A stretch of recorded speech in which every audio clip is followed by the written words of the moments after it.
Okay, we'll try to get started.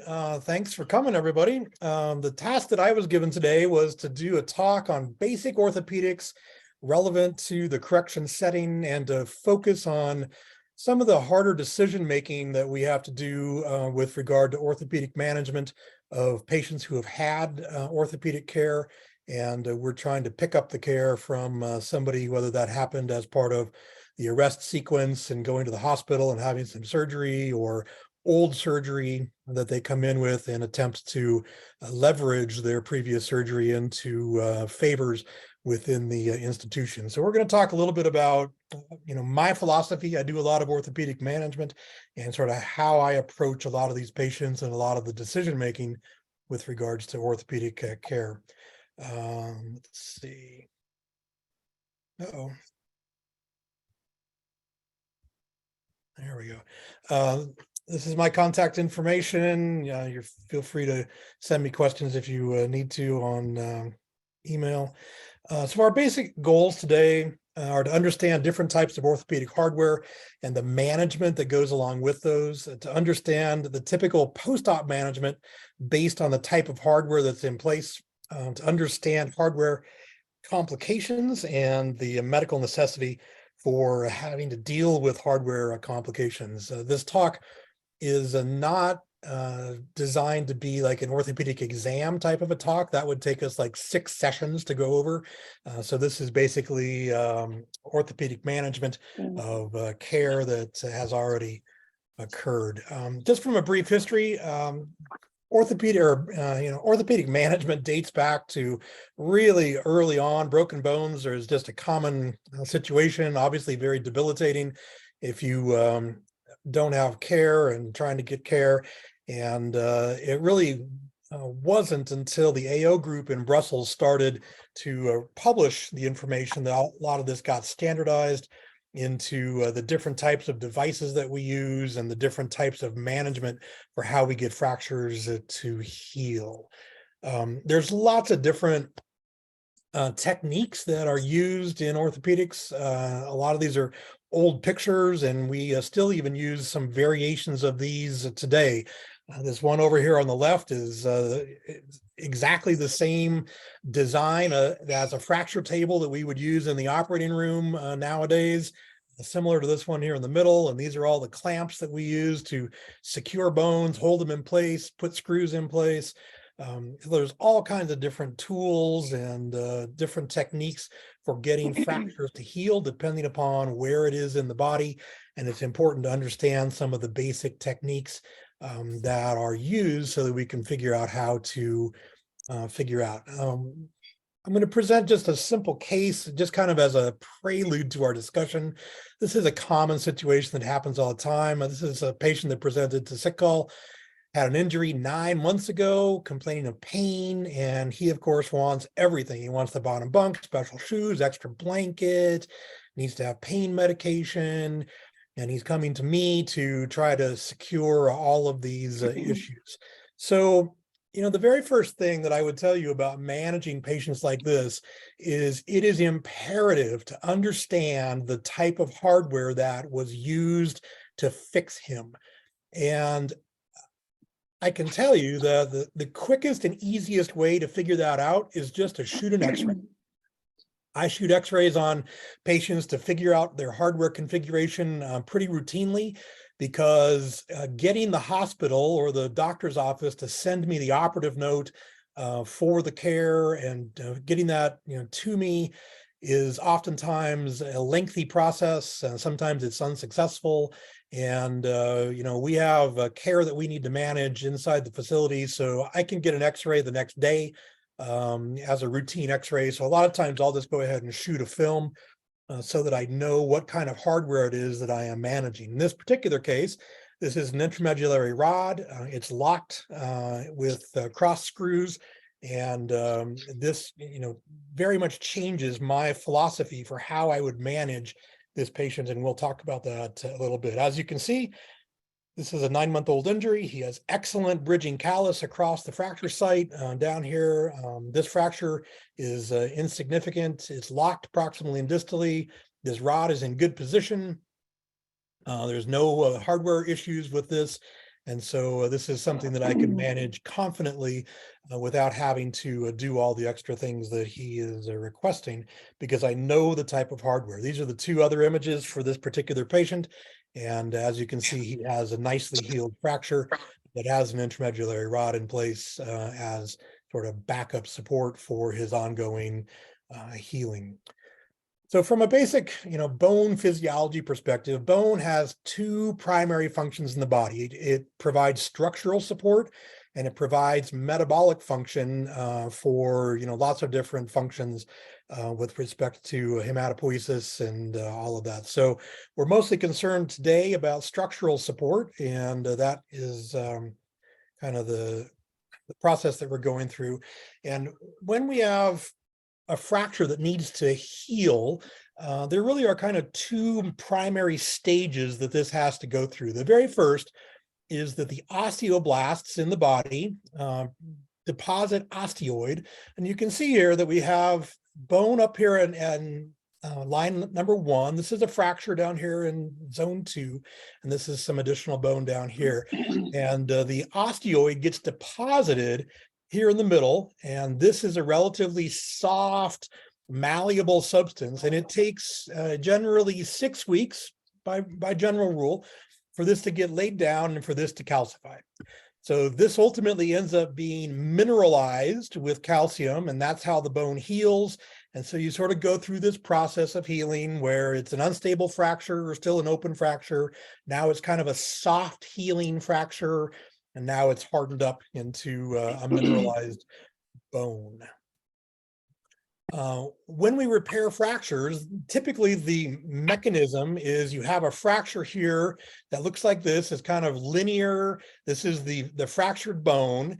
And then as the body heals, what it attempts to do is to increase the surface area at the site of the fracture. So you end up with extra bone being laid down to increase the surface area to allow this bone to heal. And then once this kind of starts to unite and the surface area is increased, the mineralization occurs across that increased area. And this ultimately becomes the new bone callus that is healed. And ultimately, this callus is stronger than the surrounding bone when it is all done healing. Of significant note, this callus, once it is all mineralized and healed, is stronger than any of the hardware used to support this. And so once this is all healed, the hardware is really incidental. It really doesn't serve any additional purpose. The bone is healed. The bone unity here is stronger than the hardware. And that's a very relevant point for managing older fractures that you come across.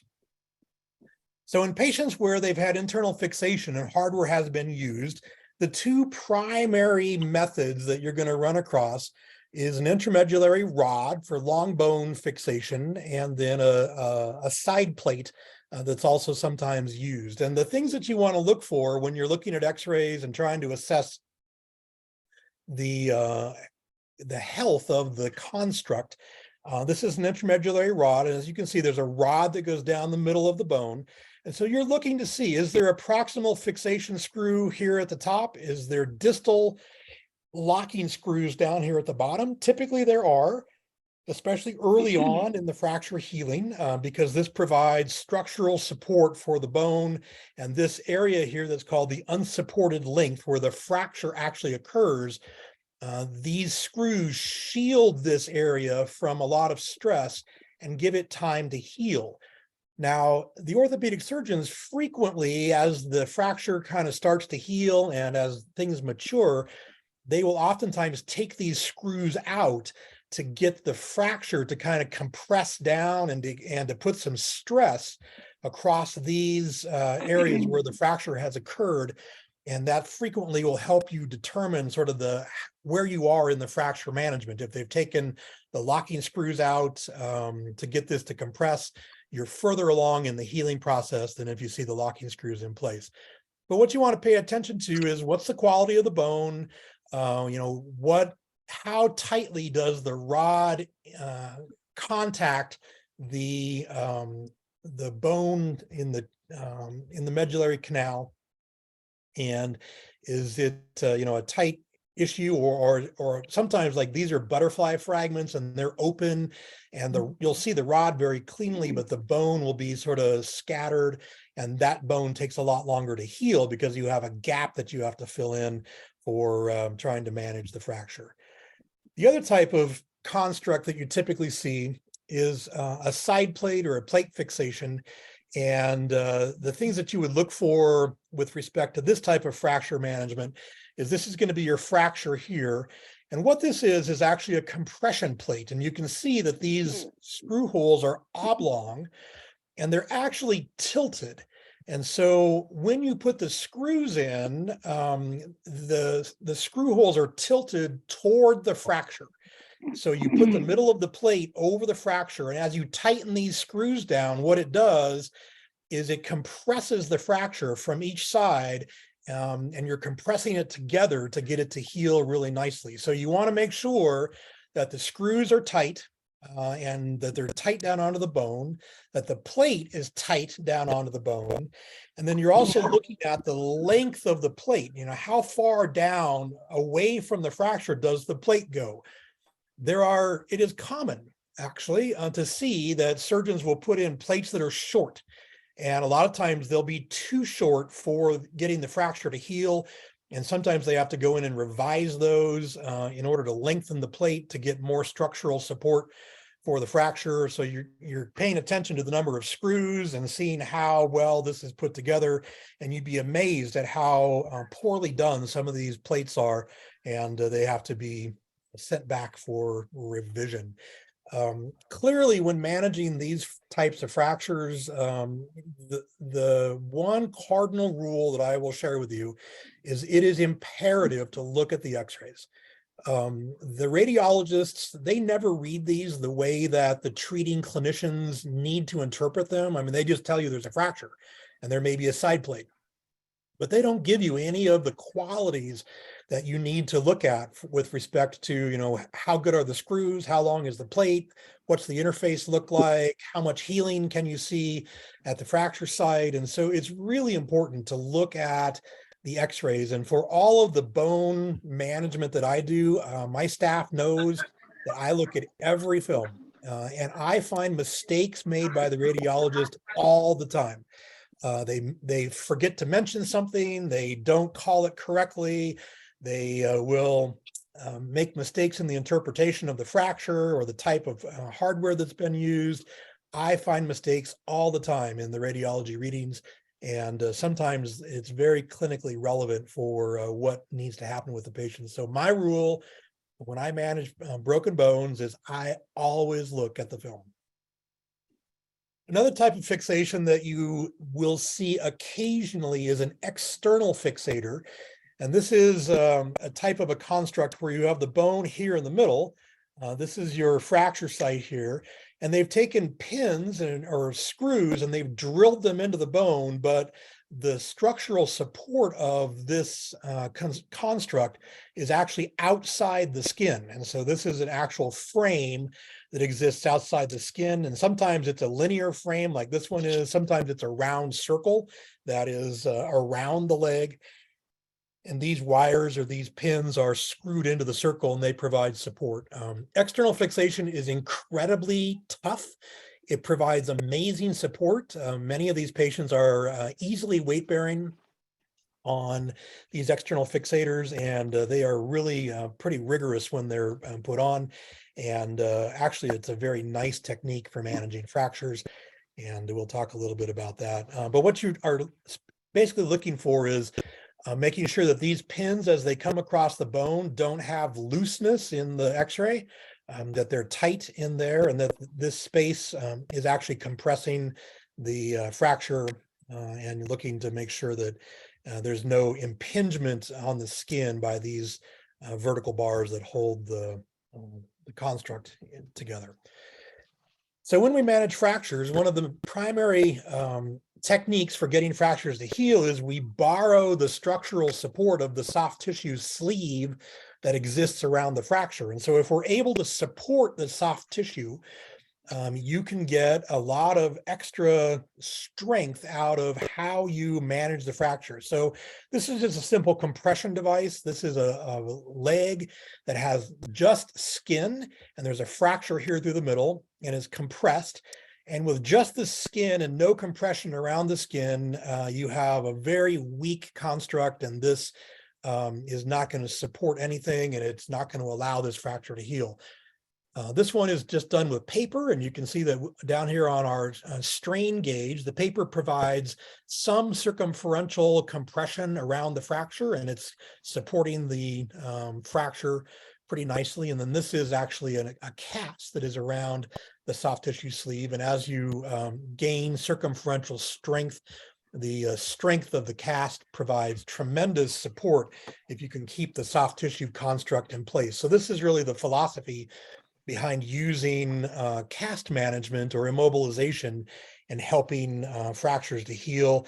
It's not so much the immobilization, but rather it's the circumferential compression of the skin that really provides the support for your fracture site.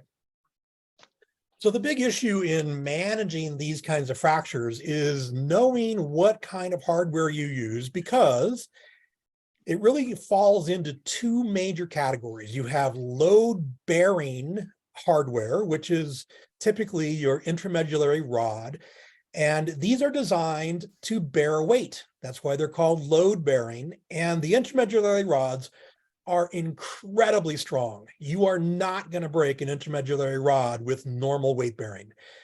It is just not going to happen. They are so stout that you are just not going to break it with normal weight bearing. Now, what you can get is if the fracture doesn't heal and you have like a non-union down here, and you bear weight on this rod, the rod will flex thousands and thousands of times. And as you flex it thousands of times, you will get a fatigue fracture that goes through the rod, but you're not going to get a traumatic fracture through the rod just with normal weight bearing.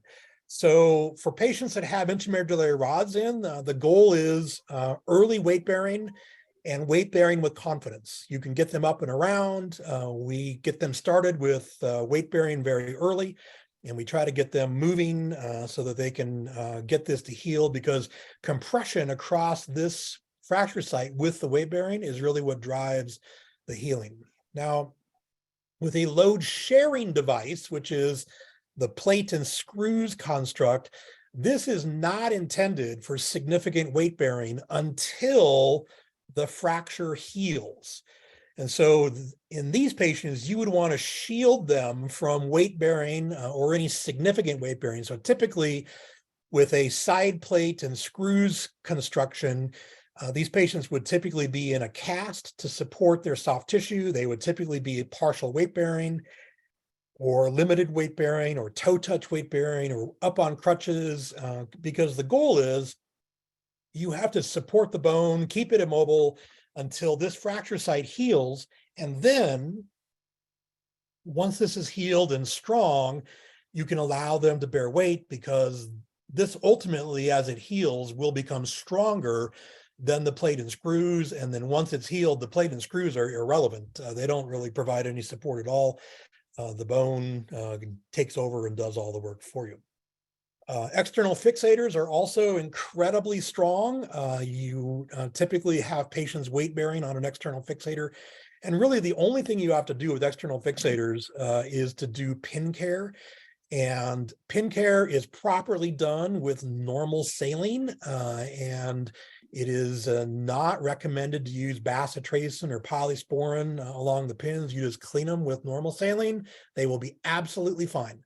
There's no issues with that. They do really well. And the problem is if you put bacitracin on there, you can get an allergic reaction on the skin. You also create an anaerobic environment, which allows bacteria to grow. And so just resist the temptation to put bacitracin on your pins, and tell your nurses not to do it as well. It's a battle that I fight on a daily basis, because all of my nurses love to put bacitracin on things. With regards to elective hardware, we run into a lot of elective hardware issues, and these are typically chronic situations where a patient has had, long-term elective orthopedic work done, a total hip, a total knee, and these become issues for us to manage on occasion. And sometimes there are hardware failures or hardware issues that require our management. Now, one of the common things that happens, particularly with hips, is they dislocate. And 3% of primary first-time total hip replacements have a dislocation episode, and 15% of revision total hips have a dislocation episode. So this actually ends up being relatively common. Unfortunately, the muscles of the leg, and the psoas muscle here is so strong that you almost always have to send these to the ER and to get them reduced, because they have to use anesthesia. And it is relatively common that you have to take these patients to the operating room to get them completely paralyzed and relaxed before you can get this back in. And so this is not something that you want to manage in a correctional facility and trying to put this back in. The issue is that it's pretty easy to leverage this total hip on the edge of the cup, and you can really dislodge the cup and force this from a simple dislocation into having to have a complete surgery and a complete revision if you don't do this with the appropriate technique and the appropriate medications. Other elective hardware that we run into a lot are fusions done with Harrington rods, typically spine cases. And in these situations, these rods are put in for the purposes of allowing the fusion mass time to heal into a solid piece of bone. Once the fusion mass heals, which is usually 3 months to be completely solid, once this heals, these rods are pretty much irrelevant. The fusion mass is much stronger, and the rods are just along for the ride, and nobody really goes back in and removes these unless they have to. So the real trick when you see patients with Harrington rods in place, or a similar kind of a rod construct, is what you are really interested in is the health of the fusion mass. Has it fused? And are there any breaks in the fusion mass? And interpreting, the fusion mass can sometimes be a little bit of an art form, and you got to get good x-rays to be able to see that. But this is really what you're interested in, is how does this fusion mass look for these patients? Now, oftentimes what will happen with Harrington rod cases is there will be a breakdown in the fusion mass, and the Harrington rods will cycle, and they will bend ever so slightly, thousands and thousands of times. And if you do that enough, these will break. And it is pretty common to see broken Harrington rods in patients that have had them in for a number of years. And they often are not clinically significant. You note the broken rod, but unless it is protruding through the skin or infected, typically you don't remove those. And it's a pretty common thing, but a lot of patients come in, they know they have broken rods, they try to leverage that into something that gets them extra considerations inside of a correctional facility. And it often falls to me to inform them that we don't feel that they need to have those given sort of their overall presentation. Broken hardware is a common source of patient complaint. And the key is that you really need to figure out the reason for the broken hardware. There's typically an underlying reason. A common one is infection, which has caused the bone not to heal. So you have a delayed union or a non-union due to infection. Sometimes you can have broken hardware because the orthopedic surgeon did not put the hardware in correctly, and you have an unstable fracture that was never immobilized adequately, and so the fracture did not heal. And so you have like a pseudo union or a delayed union there. Or you can have insufficient hardware strength, and they need to go back in and redo the entire hardware construct because they didn't do it correctly. You would be surprised how often that happens. The other issue is, does the broken hardware compromise the fracture mechanically? Sometimes you can have broken hardware and it doesn't matter for the fracture at all. And so it's not really a compromising situation. And the truth of the matter is that most cases of broken hardware are not medically necessary to remove. Now, prisoners come in and see me all the time asking me to remove hardware for various reasons. And I would say that, in my clinical practice, the percentage of cases where we end up removing broken hardware is probably 5% of the ones that I ultimately see in clinical practice. Typically, it's not necessary. And usually the reason for removing broken hardware is infection or compromise of the skin. Those are really sort of the two main reasons that we end up removing hardware in patients. Otherwise, it's mostly an inconvenience. Sometimes there is pain issues and we have to deal with immobilization or some pain techniques, that sort of a thing. One special comment about broken hardware. This is a picture of a syndesmosis screw. This is an ankle fracture, and the syndesmosis is the tissue that holds these two bones together. It goes up the middle. It's a very tough piece of tissue.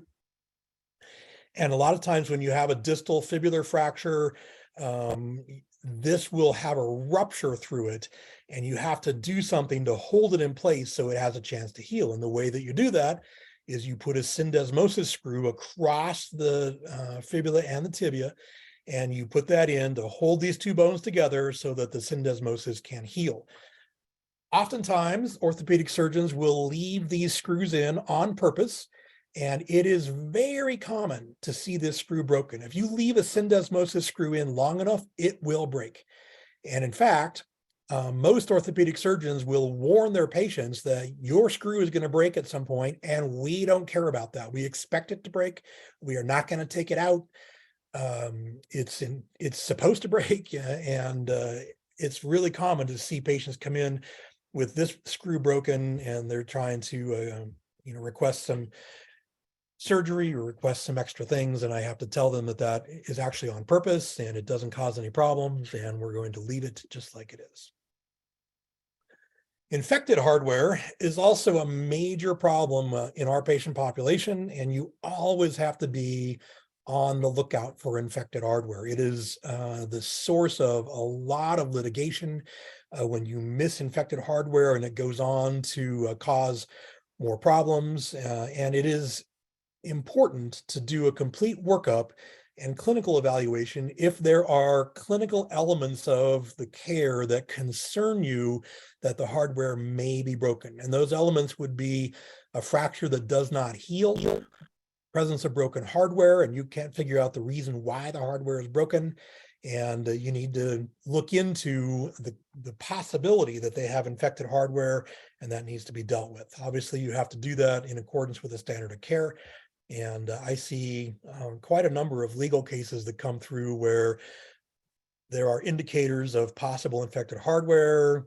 Nobody really does the right workup, and it persists, and the patient ends up having a much bigger problem, sometimes even an amputation, because the hardware infection was not dealt with in a timely or appropriate fashion. So when you're considering how to deal with infected hardware, x-rays, of course, are super helpful. They will often show you that the hardware has loosened. You may see loosening around the screws. You may see broken hardware. You may see an intramedullary rod that doesn't look like it's in place very well. Sometimes you'll see a total hip where the stem coming down has lucency around the stem, which should not be there. And so you're evaluating the x-rays for loosening or for breakage. And then obviously there are some blood tests that you can do. A CBC, generally not that helpful, but always part of the mix. Sed rate and a C-reactive protein is usually your first indicator on blood work that you may have a long-term infection that you have to deal with. And I will just list this one bullet point as a pearl for you to take home, that if you have hardware that is infected and there is a hardware that is in the infection zone, the only way to deal with it effectively is that the hardware has to come out. I see cases pretty routinely where physicians talk themselves into using antibiotics to try to treat infected hardware, and it doesn't work. It never works. If the hardware is infected, it has to come out. That's just a rule. It's a guarantee that you will not get a successful treatment unless you take the hardware out. It is not possible to sterilize orthopedic hardware using antibiotics. And in general, that's just how it has to be done. Of course, that's done in conjunction with usually the orthopedic surgeon, sometimes the infectious disease doctor, but it is an extraordinarily rare case where you would make a decision to leave infected hardware in and manage the infection. I'll give you an example of where I've seen that done. Had a patient who had osteogenesis imperfecta, had multiple surgeries. The bone was so brittle, they finally got a total hip into the patient, but it got infected. Had a sinus tract that was draining. Everybody knew it was infected, but they were so scared to go back in and try to revise the hardware that they decided to manage it as a chronic infection with antibiotics. And that was a very conscious decision with a lot of very smart orthopedic surgeons and infectious disease doctors and metabolic specialists. And that's a situation where, you would defer to those situations. But absent something, severe like that, if you have infected hardware, it has to come out. And so when you have infected elective hardware, this can be really tricky to figure out if it's infected. Obviously, x-rays are part of it. The typical lab work is part of it. Sometimes you do blood cultures to see if you can pick up what the infectious pathogen is. A lot of times you end up doing advanced imaging studies like radioisotope scans using indium-111 or a leukocyte scan or a technetium-99 scan.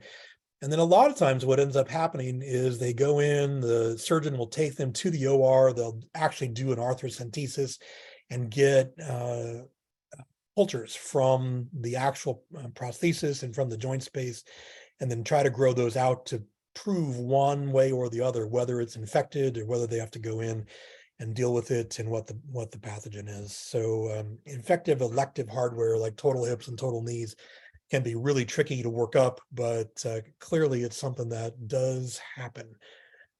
We also end up doing a lot of incidental hardware, which is what I have termed this, kind of shrapnel management with patients, and that's a high prevalent issue in our patient population.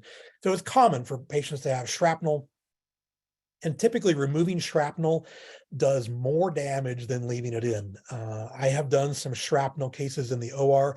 They can turn into operative nightmares trying to get the shrapnel out. And you definitely do damage to the patient that's unintended because you were brave and tried to take out some shrapnel that was misleading, and it ends up being a horrendous operating case. A lot of times patients will complain of pain and they want the shrapnel removed because of a complaint of pain. It is possible that the pain can be relieved by removing shrapnel, but commonly it is not. And usually what happens is the pain is caused because of the blast injury and the damage to the tissue. It's not really the presence of the shrapnel that causes the pain. And so going in and removing the shrapnel frequently, the patient is disappointed in the operative result, and it doesn't really relieve the pain like they had hoped.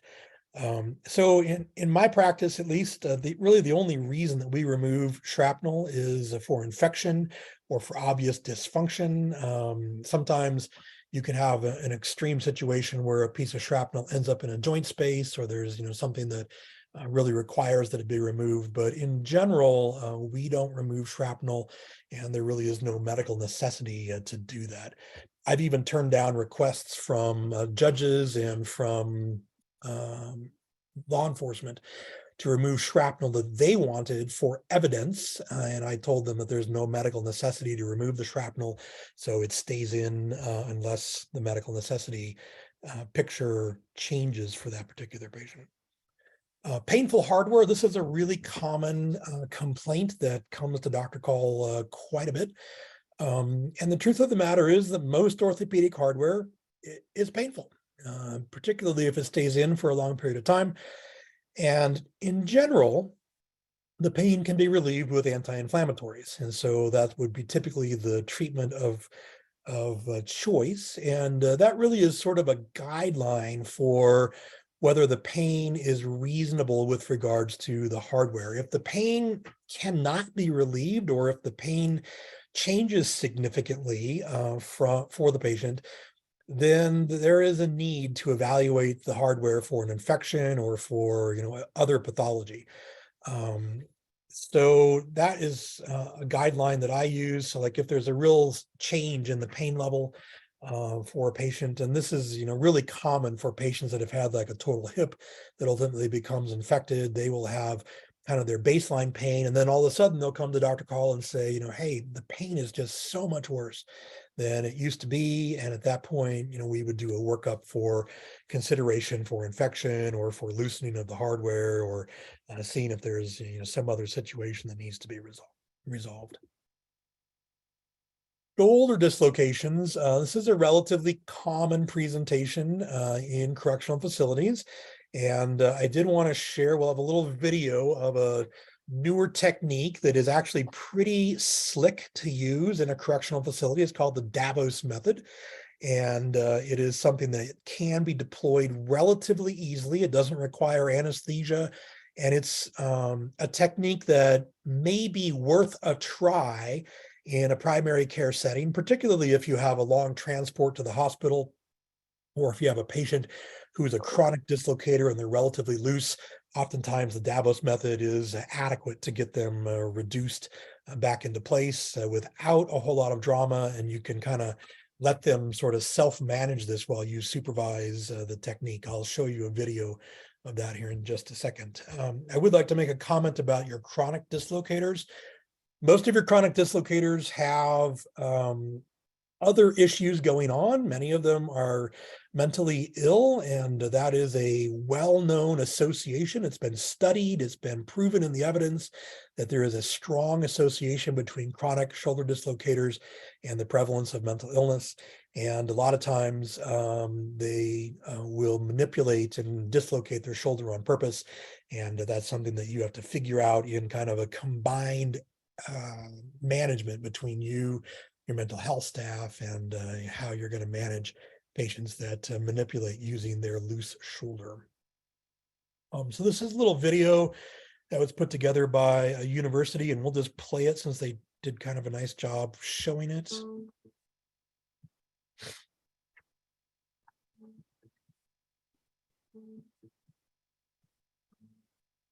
You're okay with it on YouTube? Okay.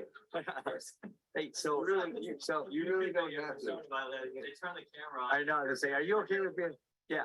Hey, so you've dislocated your shoulder, right? Okay, yeah. And so, we gotta help this, do you have a good story of how it happened? Still gonna fight. Is it a fight? Okay, all right, you lost it. What we're gonna do is Okay, so you're doing the, this one's dislocated. yeah, that's one that's dislocated. I want you to pin this in for me, bud. Okay, and that's gonna be very little more. Just take your other hand right here. This is called the Davos method, DAVOS method. It just came out in the most recent issue of Journal of Emergency Medicine.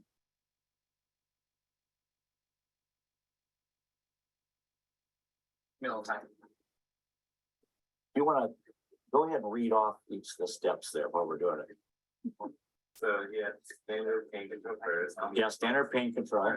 Flexes ipsilateral knee as much as possible. Okay, so he flexes the ipsilateral knee as much as possible. Then now we're assisting him with passing both his hands in front of his flexed knee. Okay, And then we slide his hands together using an elastic band at the level of the wrist joint. okay, It prevents the patient from having focus on keeping his fingers crossed. yeah, It's supposed to keep his elbows as close to his thigh as possible. okay, yeah, so keep the elbows, okay, the shoulder, the arms as close to the thigh as possible. Helps with the relaxation. And now the physician can sit on the patient's foot. So you sit on the foot, and this is the crazy part, so, And instruct the patient to lean his head back. so lean your, yeah, so you lean your head back. And so you're trying to relax, Just let the patient's shoulder roll forward, shoulders roll forward, extending his arms and relaxing. extending the arms. By extending his neck, the patient exerts a constant traction on the injured shoulder, and the dislocation is reduced without any need for additional maneuvers. Oh, very good. Due to after reduction, splitting and care, and it's at approximately 60% success rate. Yeah, about 60% success rate. Okay, so the shoulder got reduced on this. Okay, good. Or dislocated, whatever it is. So, all right, thanks for helping.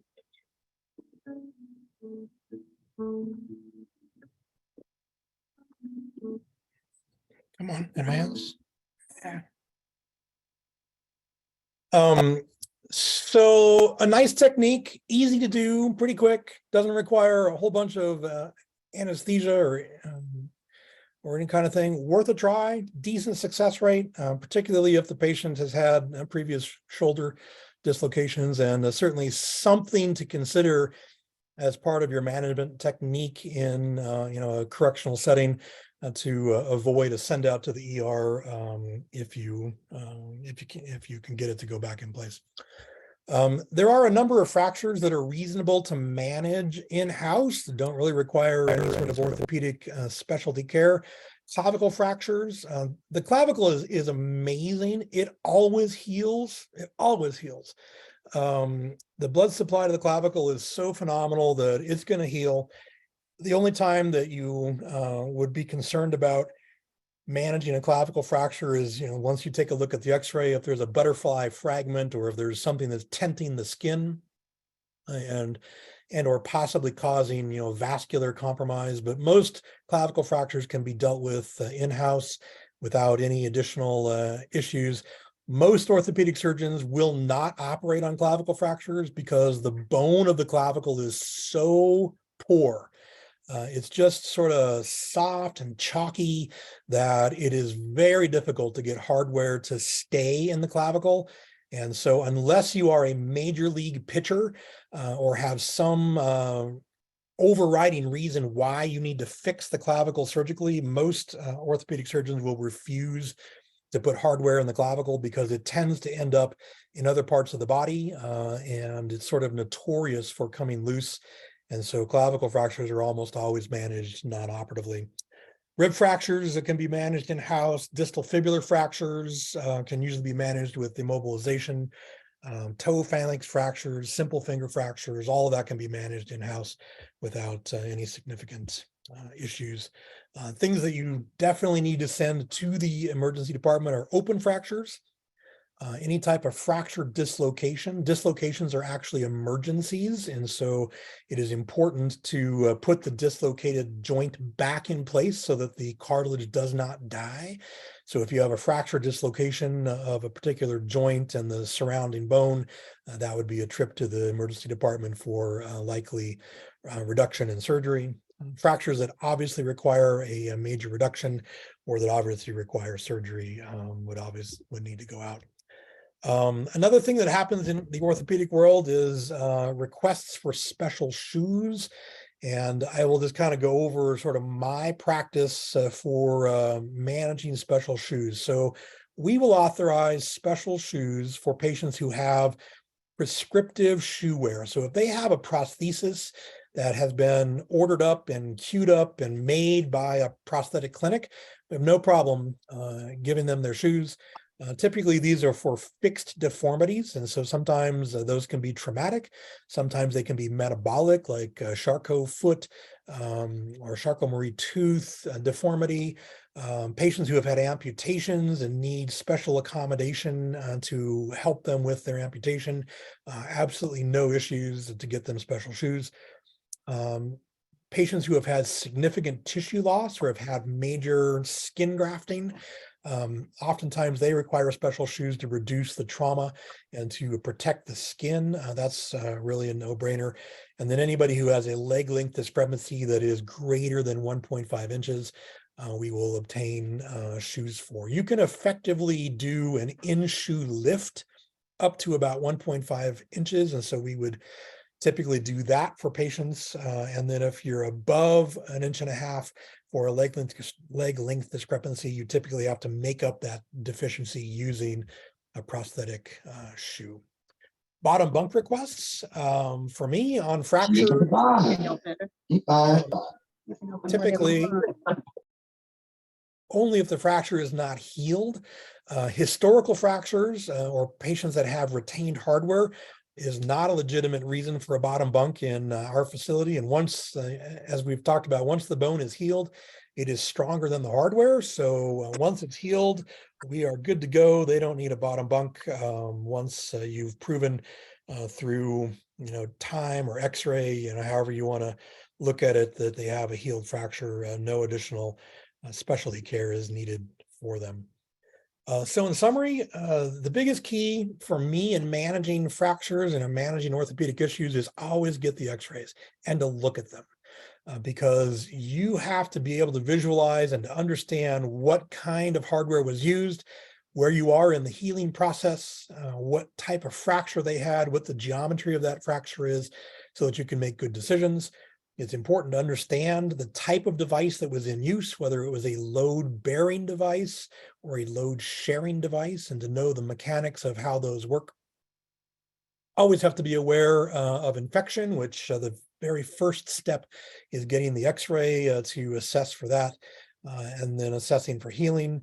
And then once you sort of have that information, you can actually make an informed decision regarding special requests and special accommodations that patients may need. And you have much more credibility in either approving those or not approving those because you actually understood the injury and you've looked at the fracture and the x-rays and made an informed decision.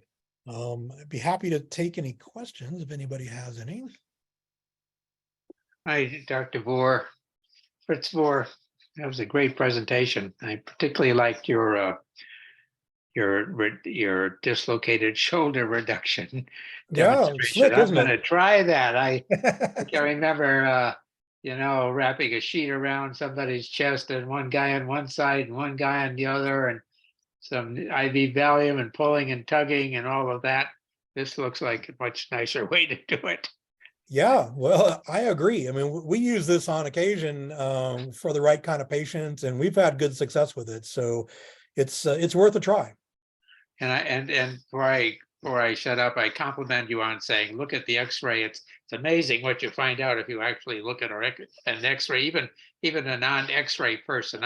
I consider myself sort of medium talented at X-rays, or maybe less, but you never know what you're going to find. I took an X-ray of a fellow once at Fort Drum, and he had 2 bullets in his shoulder. And I said, well, I think we probably should get those out because they're bothering you. He said, oh, no, they might be evidence. We got to leave them right there. There we were. Yeah, understood. I've had that discussion with patients before myself. We have a question about non-pharmacologic methods for managing pain complaints related to broken hardware. It's a loaded question. So non-pharmacological management. So, one of the common techniques for managing pain is to take that part of the body out of motion. So you can splint, you can provide like a brace. Sometimes, depending upon, what part of the body you're dealing with, we've put people on crutches, put them in wheelchairs to avoid having to do a lot of medications. And, in a correctional facility, you can do that. Sometimes we minimize their walking, minimize their, exercising. It's very common for these guys to want the pain reduction because they want to go play handball or they want to do other things. And so if you take those activities out of their daily routine, it's incredible how much the pain gets better. But, so like a lot of times we'll splint a patient or we'll kind of give them some rest. There are some compression techniques that you can use, like neoprene devices, neoprene sleeves are oftentimes helpful. at various parts of the body. Sometimes, an ACE wrap is helpful to get some soft tissue compression that will relieve the pain. And then there's kind of it's sort of pharmacological, but not entirely. It is possible to do some topical treatment, like topical nonsteroidals are pretty effective actually at dealing with pain. And you can also use like a topical capsaicin cream that kind of poisons the pain channels and limits their pain, the transduction of pain signals. So those can be helpful. I mean, they're sort of pharmacological, but it's less than taking pills. And, we've had patients have success with those techniques before. Anybody else? I have a couple of announcements after everybody's done asking questions. I actually had one question. You'd put somebody, if you have a suspected infected hardware, you'd put somebody on antibiotics. You just don't expect it to do anything for them until they get that hardware out. But would you put them on Well, antibiotics initially? Just that's sticky. yeah, there's a lot of judgment that goes into that. It really depends on sort of whether you're in an acute infection or a chronic infection clinical scenario. So like if they were fine, normal, and they had an acute change, and there's, some sort of story that goes along with that. I mean, like, the one that's always on the board test is, they went to the dentist, had some dental work done. 3 days later, their total hip hurts. And, you think they had, a seeding of an infection. Well, yeah, if it's an acute infection, I absolutely would put them on antibiotics and give that a try. If it is a chronic situation, and I think that they have a chronic infection, the antibiotics are not going to work. The bacteria, they've established themselves, and actually, starting antibiotics can really mess up the workup for that patient, because a lot of times what's necessary is to get blood cultures and to get sometimes, an arthrocentesis to get a sample. And if they're on antibiotics, it really fouls up the results. And so in those cases, I would counsel you to talk with the orthopedic surgeon. You can say, hey, this is what I've got. This is what I think. Do you want me to try some antibiotics or not? And generally, they would say not, because they need to do kind of a proper workup and get samples, and they don't want to have, like a contaminated specimen with antibiotics that prevent the bacteria from growing. So yeah, I mean, orthopedic infections kind Got of it. break out into acute and chronic. And for acute ones, yeah, I'd do antibiotics. For chronic ones, no. I think you need to do the workup first before, and then make an intelligent decision about taking the hardware out, using IV antibiotics, how you're going to approach this. Yeah, use your number one weapon, and that's the telephone too. Yeah, I Yes, get it. exactly. Call for help. We have what? It's a call for help. Yep. We have two other questions quickly. We got 4 minutes left. How long would you try physical therapy before going to an ortho? I mean, that's sort of a broad question, maybe for a full hour talk, but Well, I guess knee, shoulder, back pain, So, like, I'm happy to try physical therapy for, an extended period of time, provided that you don't have red flag issues. I mean, obviously, if you have nerve issues, if you have vascular issues, if you have, like in spine, like low back pain issues, if you have incontinence, if you have, the inability to sort of maintain your balance, those things would, get me to send the patient out, quickly. But if it's just routine, common sort of, run my of the knee mill, hurts. low back pain, I mean, heck, let's do physical therapy as long as the patient's willing to go. Because, there is paper after paper after paper out there that shows that, particularly for like exacerbations of low back pain, it's going to take 3 months for that to get better. And you can go to work, you can go to the beach, you can go do whatever. It's going to take 3 months. It does not matter what you're doing. So the physical therapy, it distracts them, it helps build their core strength, does all those things, but it's the 3 months that make them better. It's just going to take time. And unless they have, red flag findings, I'm happy to stick with physical therapy. And, we give them handouts and they can do, things on their own. There's plenty of things that they can do that can occupy their time while they heal. Okay, and the last question on this list is about medical legal. And what about simple fractures that you should be able to treat? Can they sue you? Can you get in trouble for that kind of thing if you're trying to treat a clavicular distal fib fracture? And this person is asking, should I just send them to ortho anyway to get a rubber stamp on my known care on what I already know what to do? Essentially what the question says. If they grieve to their lawyers, is it an issue? Yeah. So, I guess what I would say is that, it shouldn't be an issue if you document well. And, the ortho guys, they don't really want to see these kinds of patients. And, probably your better route to keep everybody happy, because, ortho consult slots are kind of precious, and you don't want to gunk them up with, sort of fractures that don't require the orthopedic surgeon's skill and attention. So probably your better course, and we do this, in my clinic, is, we have developed a relationship with our orthopedic surgeon, and we'll write up the case for them. I'll say, I'll give them a little write up and say, here's what I got. Here are the films. Do you want to see this guy or not?